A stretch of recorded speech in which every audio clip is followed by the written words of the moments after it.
मैं जिस गुफ्तगू के लिए पूरे हिंदुस्तान में और बाहर भी जाना और पहचाना जाता हूं, 4 साल से वो गुफ्तगू मेरी है मराजे किराम के लिए। एक आवाज उठी अभी कुछ दिन पहले कि जो शायर मराजे किराम के नाम लेते हैं और शेर पढ़ते हैं, इन्हीं के नाम पे पैसा कमा रहे हैं। हमें फख्र है कि हम अहले बैत के गुलामों के नाम पर पैसा कमाएं, क्योंकि यही कमाने का हक है। मैं पिछले साल नजफ गया, क्या मराजे की हैसियत है अंदाजा लगाइए। आयतुल्लाह शिस्तानी साहब से मिला, मिलने के बाद 55 मिनट की गुफ्तगू हुई।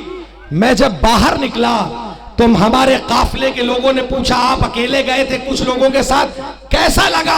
मैंने एक जुमला कहा कि जब गुलाम ऐसे हैं तो आका कैसा होगा।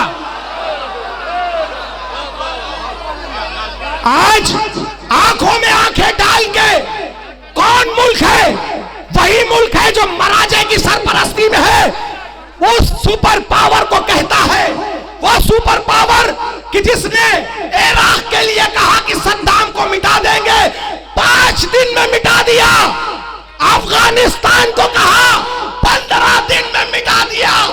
आज कई सालों से कह रहा है ईरान को मिटा देंगे, आज तक न मिटा सका।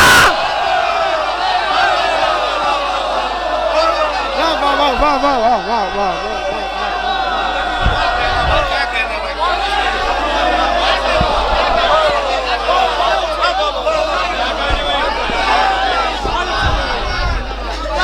आज तक ना मिटा सका।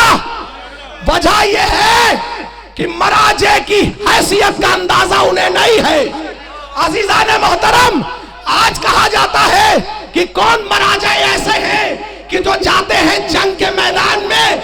हम बताएं, इन मराजों ने एक शेर पाला है जिसे हसन नसरुल्लाह कहते हैं।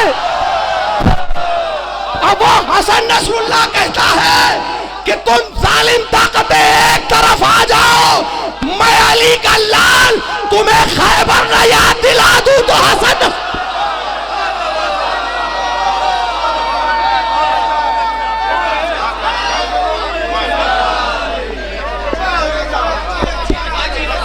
मोहसिन साहब, आपके लिए और आपके लिए शेर पढ़ रहा हूं। जो लोग मराजे की हिमायत नहीं करते नादान है, चेहरे की हिफाजत नहीं करते।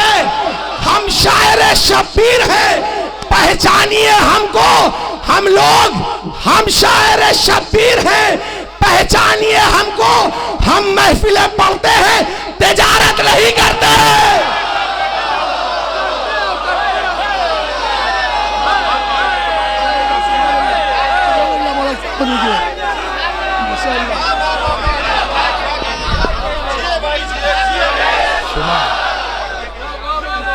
बेशुमार बेशुमार बेशुमार